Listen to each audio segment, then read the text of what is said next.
Mūsų laidoje mes kalbamės ne tik apie maistą, bet ir apie maisto papildus.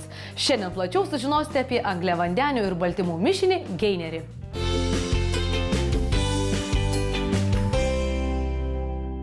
Geineris maisto papildas kilęs nuo angliško žodžio gain, kas reiškia prieaugis, auginimas. Tai jisai skirtas tiek vyrams, tiek moteriams, norintiems priaugti raumeninės masės. Vėlgi, kasgi sudaro geinerį? Geinerį sudaro baltymai, angliavandeniai, riebalai, gerieji, būtent gerieji riebalai. Tai yra visos maisto medžiagos koncentruotos, reikalingos mūsų augimui.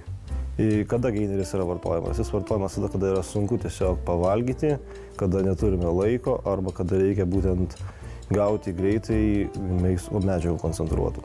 Mes rekomenduojame visų pirma pasiskaičiuoti savo suvartojimo baltymų ir angliavandenių bei visų kitų maisto medžiagų kiekį dienos bėgyje ir pagal tai nuspręsti, kokio produkto reikia. Jeigu nepakanka baltymų ir angliavandenių, tuomet rinktis masės didinimo produktus geinerius. Visų pirma, norintis rinkti geinerį, reikėtų atkreipti dėmesį į jo sudėtį.